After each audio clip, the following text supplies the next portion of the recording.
Cheers! Ladies and gentlemen, welcome to Vinyl Hazard. It is soon to be the new year, about 36 hours or something away here in Sweden.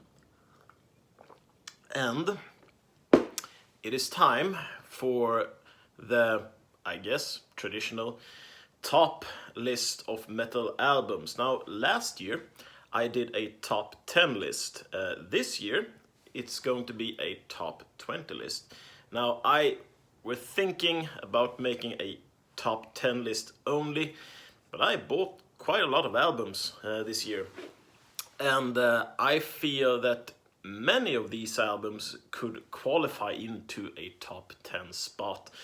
There are just like minute details that perhaps doesn't make an album speak to me like another album does, but it's like, you know, sometimes it's just like the smallest of details.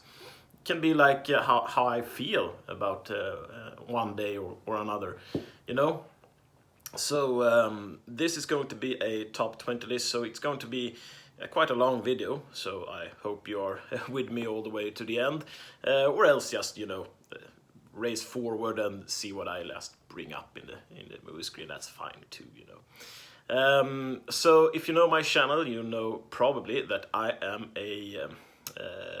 am not like in a particular genre of metal. I like all styles of metal, from black metal to heavy metal, from thrash metal to power metal. You know, it's quite hard to actually choose one album over another. But I have done my best, and there are going to be some knowns, there are going to be definitely some unknowns. So I hope there will be a little for everyone in this list. It is for me. So, with that being said, I do not need to tell you that, you know, these are just my opinions. You have your opinions, and I mean, you know this already. Who am I, right?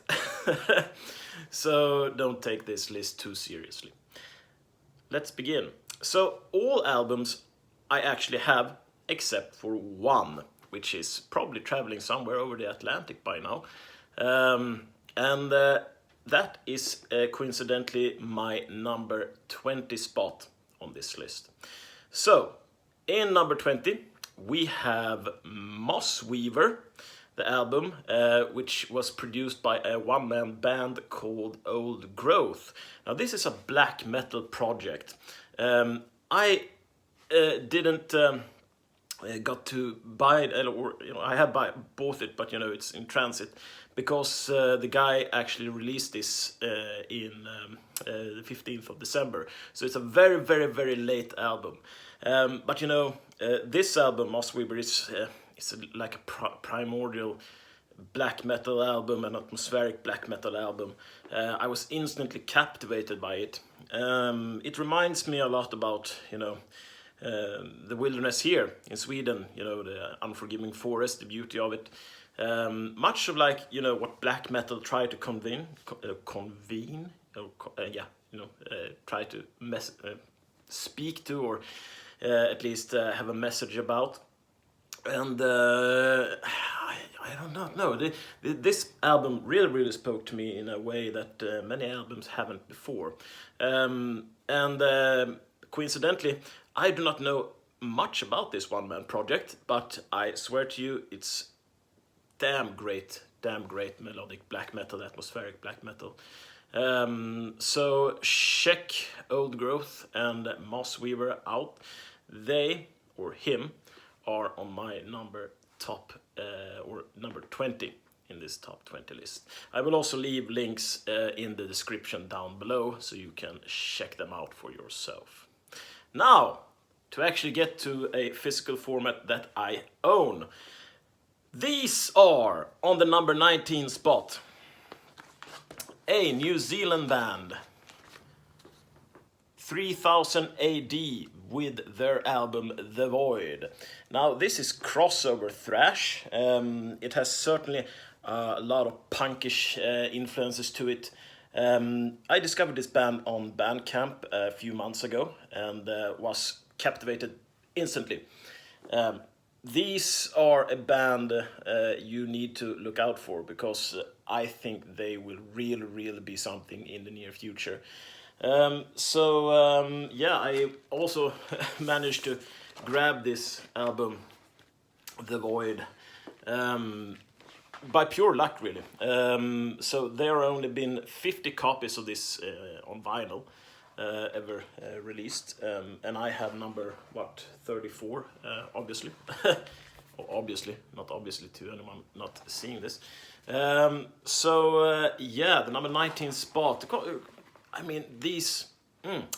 I believe I'll link in the description down below, but yeah, it's like, you know, this rough and tough crossover thrash, and that they are from New Zealand also has its own charm to it. So they have that oceanic flair to their music. So 3000 AD with The Void is in the number 19 spot. Next one, we have a Swedish band, Vampire, with their album Rex. Now, what spoke to me in the beginning was, of course, the awesome artwork on this. Just look at it.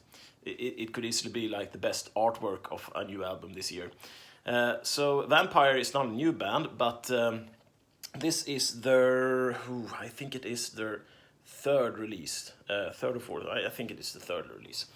And yeah, they are a deathy thrash-ish band, more on the death side, but the thrash riff are definitely in here. Singer is very, you know, it's a very shouty voice, very like earthy, very raw voice that you are used to when you listen to death metal. Here they are too. So this album really spoke to me when I first heard it. I haven't seen this album actually been on many people's top lists, so I think you should really check them out, because yeah, Vampire, they are a band also to look out for. Only 3 albums, I think. Yeah, so that was the number 18 spot. And in the number 17 spot, we have a band that you most definitely know about. And some people will say, oh God, is he really putting them there? And then you probably know who they are. Yeah, it is Paradise Lost with Obsidian, sorry. Yeah, also a candidate to have like the best artwork. Yeah, so Paradise Lost. To be totally transparent, I am not the biggest Paradise Lost fan. I have not heard all their albums, and they have like, 16 or something.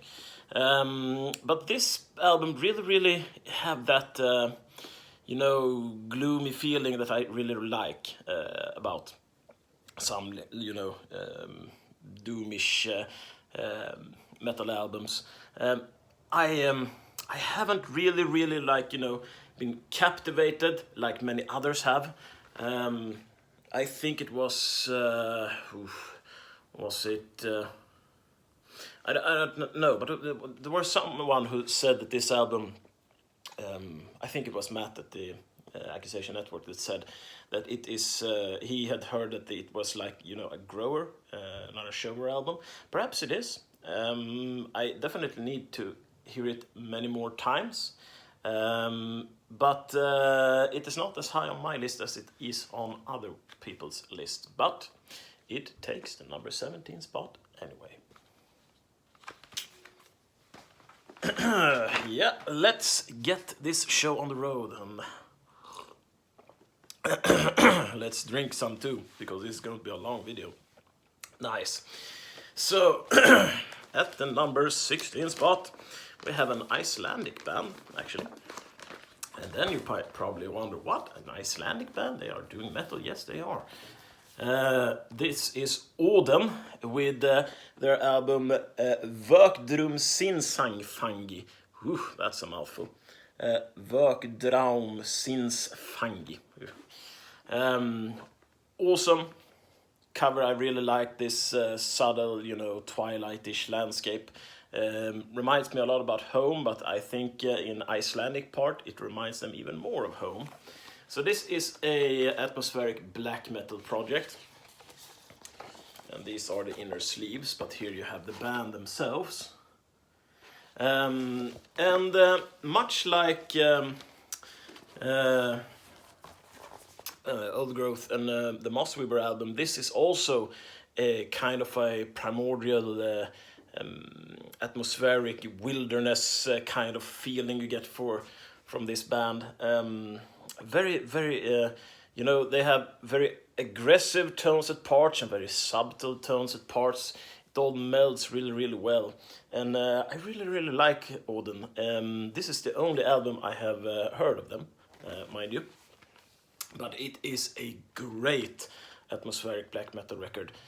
Really, really recommend it. And it's also have, you know, this Icelandic flair to it too, which is quite unique. Yeah, do not know what more else to say about it. Check it out. The link is down below.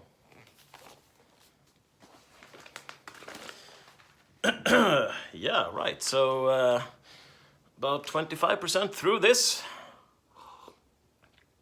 And let's see, I think we are at the number 15, right? Yeah, number 15. We have Testament. Oh God, it's Testament, and it's at the number 15 place, not the number 2 or 3 or 1. You know, this is a great album, no denying that. A thrasher piece, a masterpiece anyway. I mean, Testament also have, you know, this insanely long discography, and this is only one of 2 albums I actually own by Testament. And happy surprise too, because this is an awesome thrash metal album. Reminds me really of how thrash metal used to sound. Also, it's a kind of modern twist on thrash metal too, which I really like. And Titans of Creation, the album, by the way, is I think this album is going to be one, you know, the great albums of the 20s, if you can say so, 2020s. I think this will be, you know, in 10-15 years, this will be an album comparable to perhaps, you know, the early Metallica albums or Slayer albums that have their status in history today. I think this is Testament at their finest. I'm saying this as a layman though, I have not heard every Testament album, but I imagine that this will be celebrated as one of their best. Yeah, scary. At the number 15 spot. And at the number 14 spot, just barely beating Testament, is Warbringer and Weapons of Tomorrow. Now, the reason this is ranked a little bit higher than Testament in my mind is because I think this album is more funny. If you have ever heard, like, you know, the first Firepower Kills on this album, it's just a great opening song. It has a twist of humor, it has aggression, it has all, you know, social ironies that you can ask for a thrash metal, you know, that criticize society. Warbringer really brings the riffs too. Awesome riffs, awesome drumming. I mean, what's there not to like? Exactly as I said about Testament's album, I think this album will be one of the finest thrash metal albums in a few years. This will definitely be on repeat listenings throughout 2021 for me too. Warbringer, such an awesome album, and that's why they are on the number 14 spot. So, at the number 13 spot, we have another black metal band, and a band which I think ushers in a sort of a new era into black metal, Gaerea with their album Limbo. awesome artwork, by the way. And this group is, of course, the unknown, spooky, almost ghost-ish like group that we do not know anything about, really. This album is probably on many people, at least in the black metal community's top list, and it is very easy to see why. It is simply a very well produced, very well crafted black metal album. They are Portuguese, by the way, also, so they have that flair to it also. I know I say that a lot, but it really is true. You know, black metal was traditionally, you know, stuck more in the Northern European and Eastern European countries for a while, but has now broadened out to be on the worldly stage. And each and every country and each and every continent, you know, have their take on what black metal is. And I think that this, along with a few other albums, will usher in a new era in black metal, a fifth wave, so to speak. And that is why it is on the number, let's see, 13 spot. Yes. Right. Cheers. Moving on then. Jeez.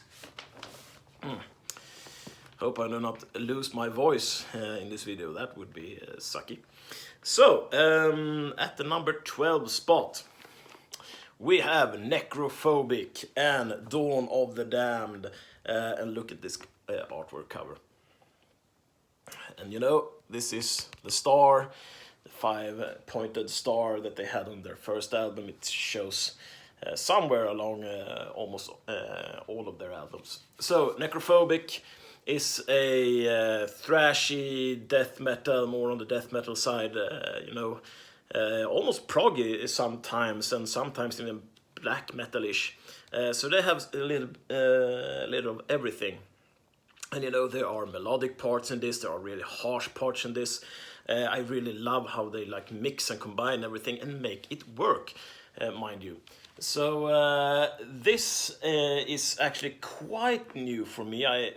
This is like the only Necrophobic album that I actually own. I do know Necrophobic from previous, but there is something about this album that really spoke to me. When I heard it, I knew that I needed to get it, and lucky for me, because it was the only copy left too in the store. So I was very fast to pick it up. And there we have the guys, corpse paints and all. Now, if you know Necrophobic, you probably know what you're going to get with this album. And what you're going to get is Necrophobic, but a little bit more sharp and a little bit more varied and a little bit more on point, I think. And that is why this is on the number 12 spot. Excellent album. Dawn of the Damned. And at the number 11 spot, barely not making it into the top 10, but oh yes, it is such a good thrash album. Onslaught with Generation Antichrist. I think this is the gold edition too. We do not need to show that, but here it is. So, Onslaught, you are probably already aware, is, you know, they have awesome, I exactly do not know how many albums they have released, but this is like, you know, is it 13, 14, 15, 16, something like that, you know, they have released a lot of albums, and they have a new singer on this too. So, let's see if we, it is, oh well, did I have the new singer on this? Perhaps they didn't. Well, anyway. What I was going to say is that the singer on this album is, you know, David Garnett. It's like the brutality of thrash sometimes can be a little bit overshadowed by the vocalists. The vocalist can either be, you know, have this very high, light, shearing voice, or they might have this very, very low and brutal and almost growly voice. This have a few steps above that, so you have like this very aggressive, a bit darker voice, just the way I like it. It brings, you know, the real oomph to thrash, especially if you have the riffs and the drums and the bass to follow. And Onslaught on this album, Generation Antichrist, really brings the fucking heat. Love this album. Only listened to it by five or six times because, you know, I actually recently got it just a few weeks ago. So and it's been out for quite some time, by the way. So I think it's been out for like 3 or 4 months. So I'm a little bit late to the party on this one. But damn, what a good album it is. And that is why it is on the number 11 spot. So, whew, Onslaught with Generation Antichrist. And we are into the top 10, ladies and gentlemen. And in the number 10 spot, we have the Uber veterans Vader. Yeah, people probably saw this coming. Solitude in Madness, their newest album.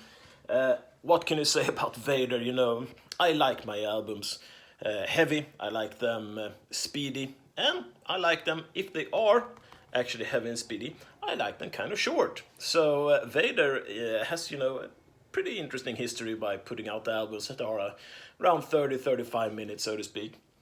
And you know, I'm okay with that because you do not need more. This is the perfect amount of heaviness that your ears actually can endure for a time. And this album is just, it's just like a nuclear explosion going off in your head when you hear Vader. What's there? I mean, this might easily be the best album. Well, I would not say, you know, perhaps it's not their best album, but it's pretty fucking sure near it. Damn, it's really good. You need to check it out if you are a thrash fan.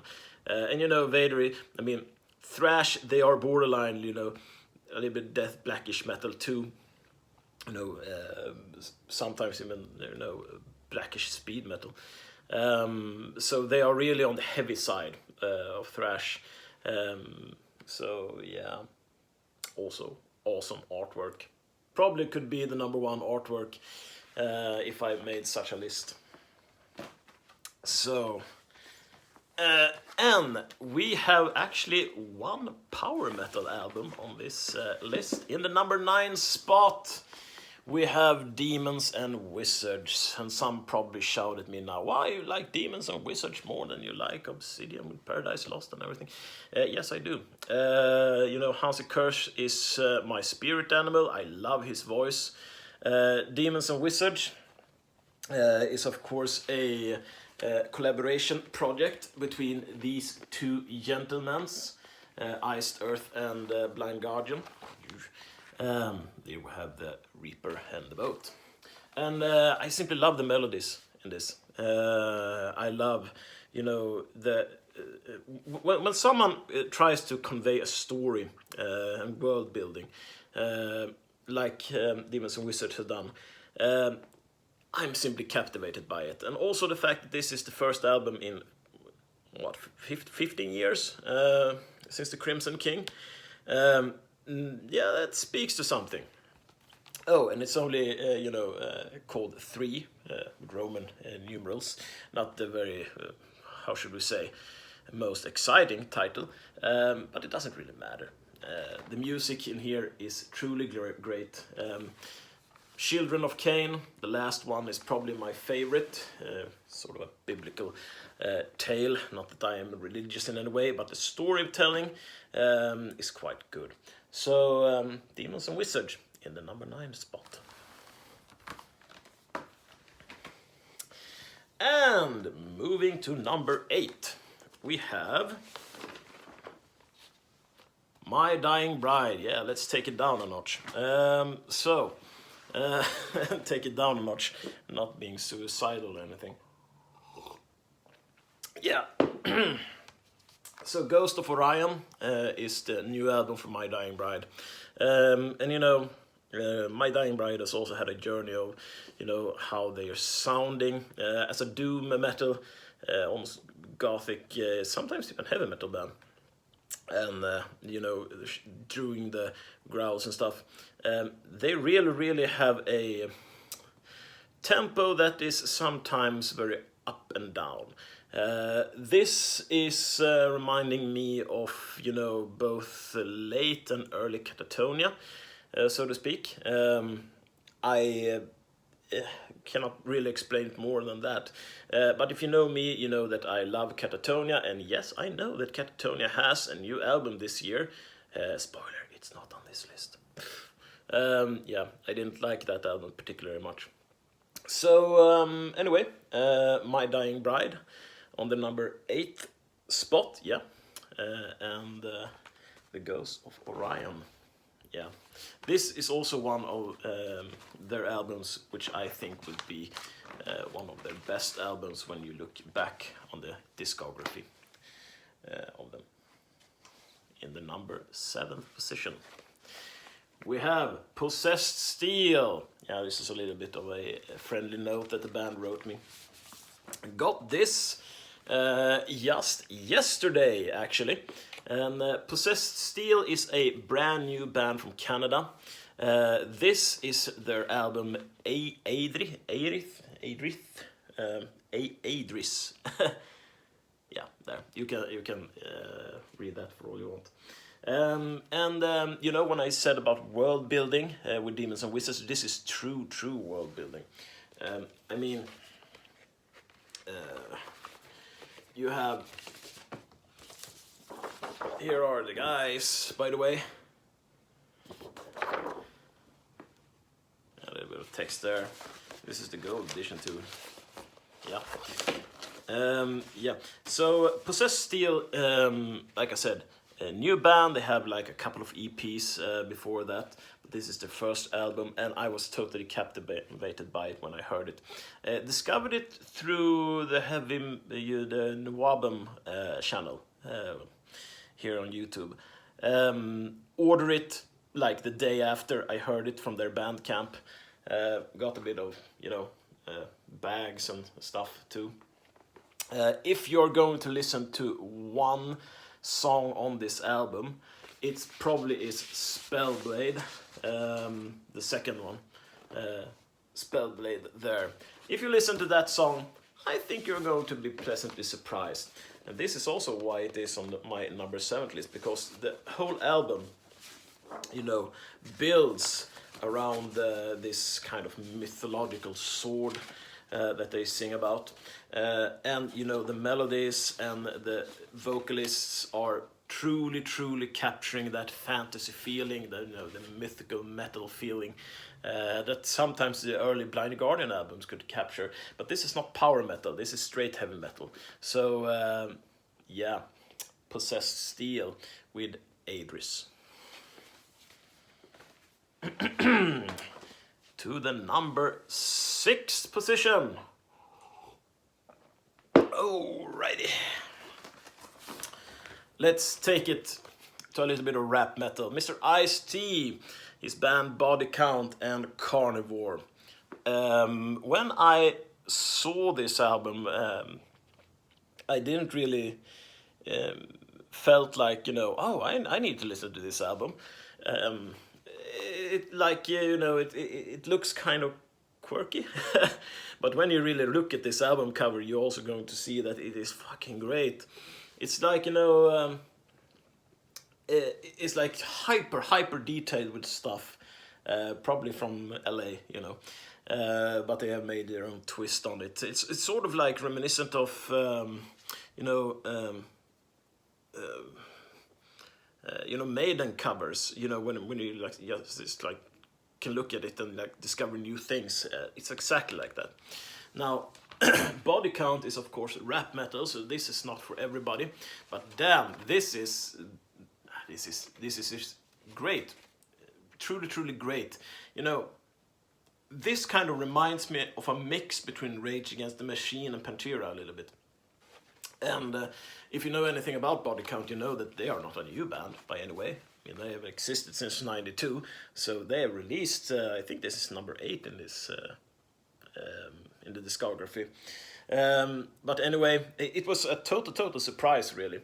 And I know a couple of my fellow YouTubers has this album, and if you might perchance not listen to this, give it a chance. Perhaps not Carnivore. The first introduction track is, you know, a good track to begin with, but you know,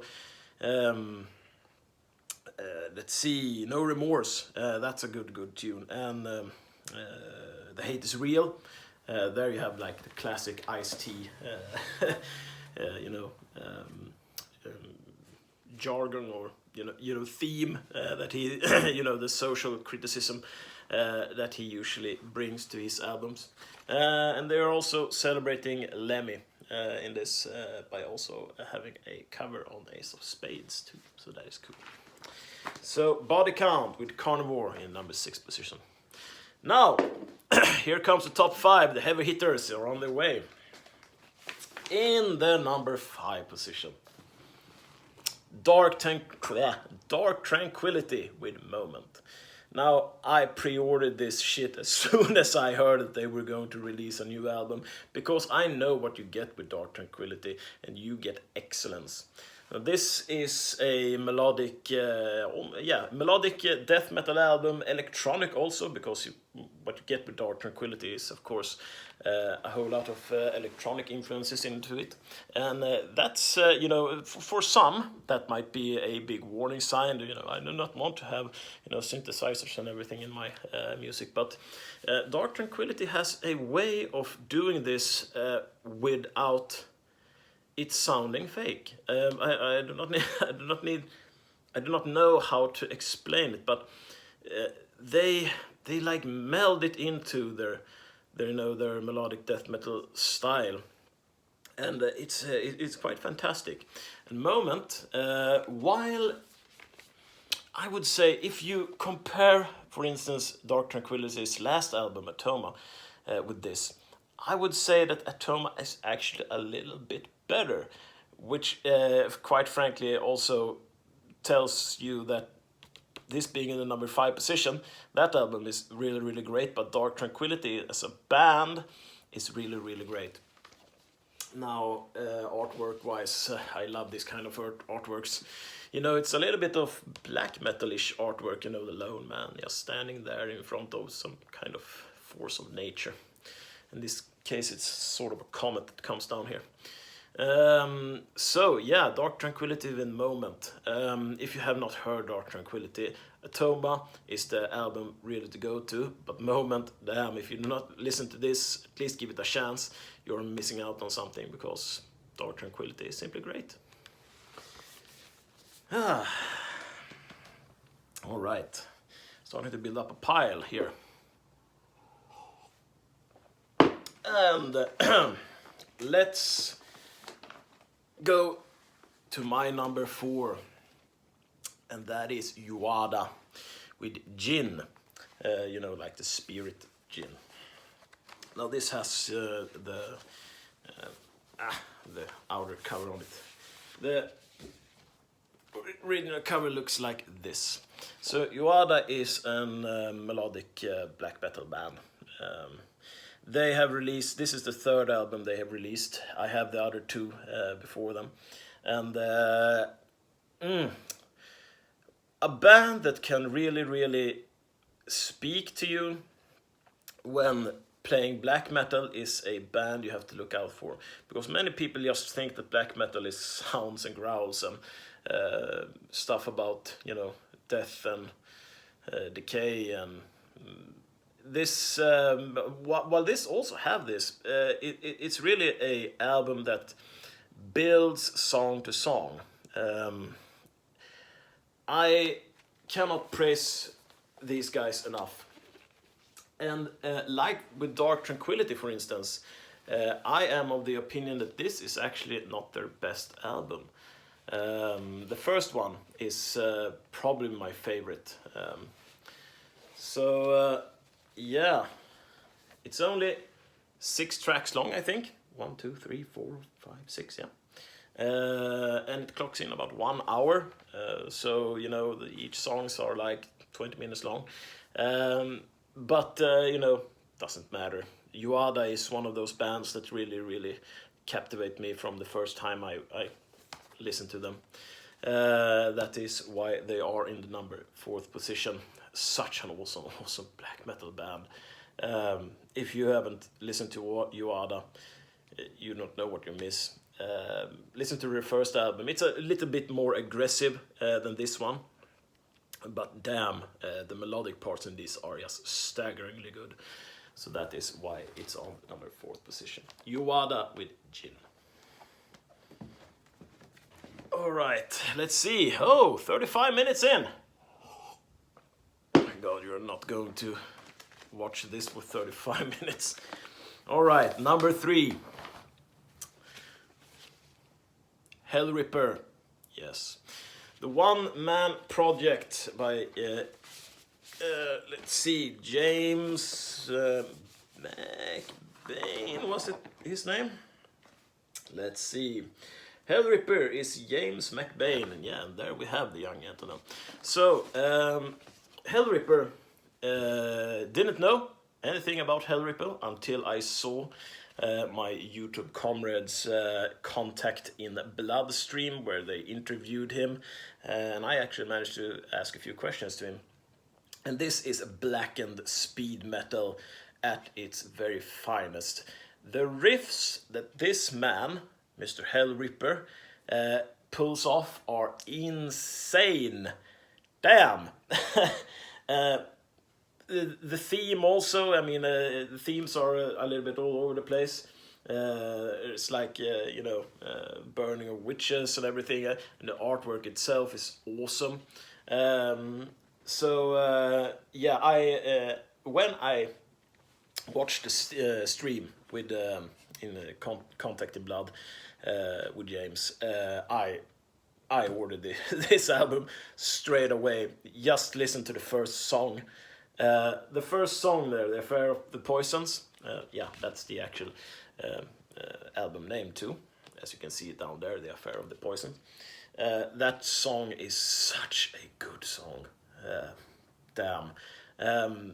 Yeah, I couldn't be more happy with getting this album. It's only 29 minutes long, so it's like a long EP almost. But it is a full album, and you do not need more than that, I can tell you that. Damn. Listen to Hellripper. Such a good album. In the number 3 position. And now, number 2. Perhaps right now my favorite Swedish band. And my favorite Swedish band last year was Opeth. But this is Draconian, and Under a Godless Veil.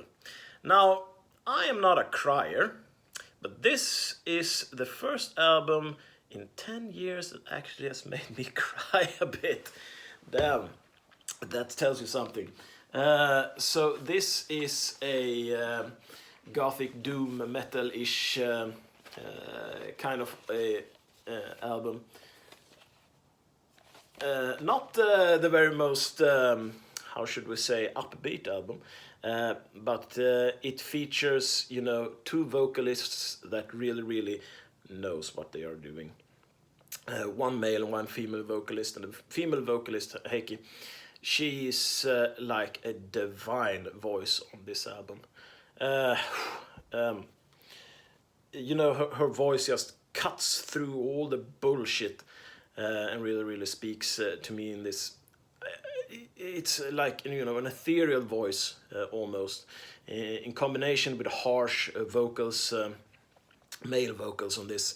It's just excellent. And you know, making a duo with you know, a male and female vocalist has been done to death, but Draconian, they just bring that extra to it. and I mean, there is not a weak track on this. This is a 10 out of 10 album for me, personally. I'm going to listen to this for years to come. I ordered tickets to go see them now in December, but obviously that got cancelled. So hopefully I will see them in the summer. But just, man, Draconian under a Godless veil in the number 2 position. Mwah. All right, let's finish this up. My favorite album for 2020 is a happy album, it's a speedy album, it's a great album. It is Bütcher. Yeah, 666 goats carry my chariot. This is also a 10 out of 10 album. This makes me happy. This really is a, just pumps up the engine in me each time I listen to this album. Bütcher, this is their second full-length album. These lads, watch out for them, I will tell you that. So this black and speed metal is just fantastic. There's not a weak song here. I mean, it begins with Inauguration of Steel, which is a little bit like, a prelude into it all. And then it just kicks off with this song, Iron Bitch. And you know what you're getting into with a title like that. And, then we have like 45 RPMs. And probably their best track on this is actually 660 Goats Carry My Chariot, the title track. It's just excellent. And the vocalists on this, let's see. There we have him. He's just he just pulls fucking magic out of his hat when he sings. He has like the high-pitched vocals right up there, and then he can go down here. He's like some sort of macabre mix between Bruce Dickinson and King Diamond. I cannot explain it other than that. The riffs in here, if you think Hellripper's riffs are excellent, the riffs in here are at the same fucking level. And the drums, my god, the drums are insanely good. And the bass is always very controlled. It lets all the instruments shine. It doesn't, it is in the background, but it's also not like, vanishing in the background. It's just such a awesome album, well put together. This was released early, like in January or February, and it has been my favorite album since I picked it up, in April or May or something like that. And Draconian and this really battled it out. But when I thought about it, I have listened to this constantly, like once every week or something like that. And I simply knew this was the number 1 album for me this year. So Bütcher with 666 Goats Carry My Chariot. Well deserved. Thank you for putting up with me through these 45 minutes of ranking. Jesus. And my drink is finished too. It's been a special year, my friend. I can only hope that the next year, with all the shit we have been through, all the musicians that's been incarcerated into their home, imagine just what kind of quality and what kind of stuff they have conjured up in there. I cannot wait for next year. I think if this year's top 20 list was hard to do, I just dread the next year. Damn. Anyway, you know what I'm going to say. I hope you have a brilliant new year. I hope you all the luck, all the well-being in the world. May the metal gods be with you, my friends. And I will see you in the next video in 2021. Cheers!